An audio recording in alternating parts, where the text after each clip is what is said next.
Alright, class, welcome to your lecture for September 17th. Okay, so basically it's going to be really short. Just want to go over Newton's second law, and then I'll let you guys start practicing it on your own. Okay, so last time we talked a bit about Newton's first law, stating that if an object if an object is in motion, it will remain in motion with the same velocity. If an object is at rest, it will remain at rest unless it's acted upon by an unbalanced force. Okay, so then we talked a bit about, kind of like how to determine what forces are acting on an object in a given situation with the free body diagrams. And then we also learned how to calculate net force, so how to add them all up and figure out what's left over is going to be your net force. If you don't have a net force, then your motion is not going to change, so your velocity won't change, which means you don't have acceleration. However, if there is a net force, then you will experience an acceleration in the same direction as wherever that net force is pointing to, right?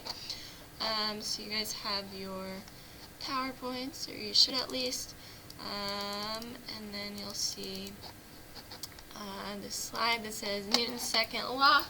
So I thought I would keep it just kind of simple for you.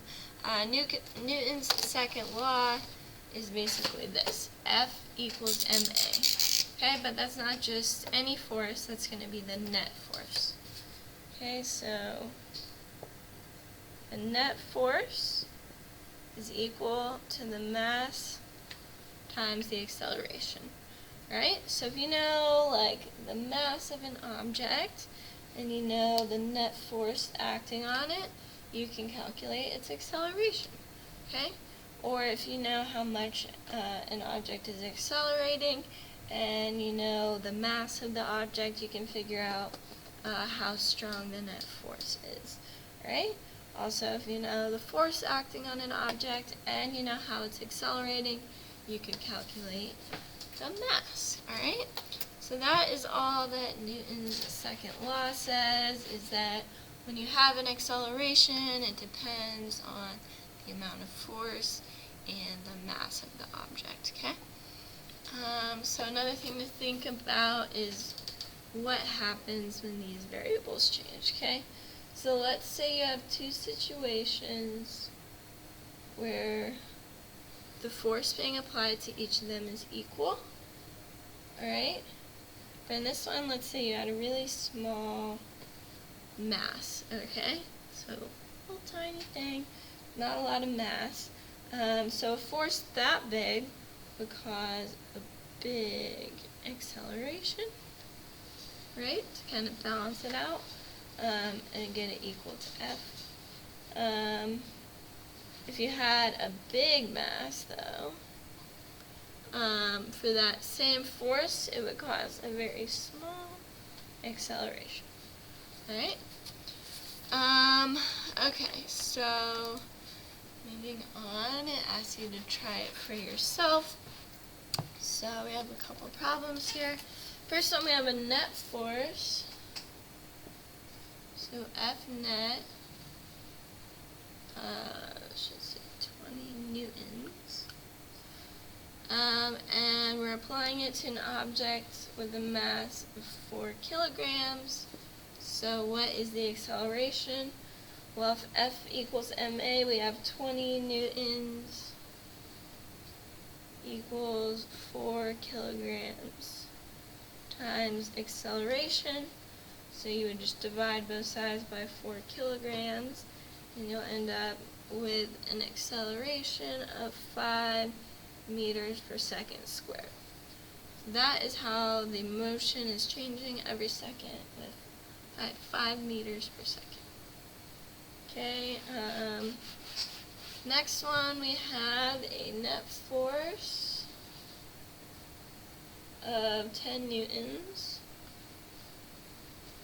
And gives us the acceleration is 10 meters per second squared.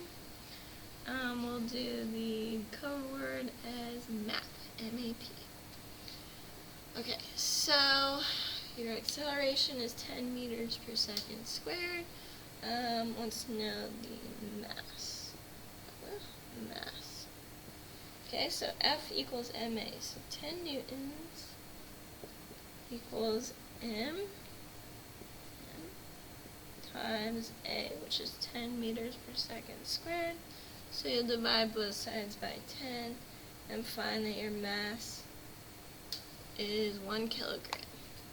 Okay? So finally, it wants to know the net force required to accelerate a 2 kilogram object. So that's our mass at 5 meters per second squared.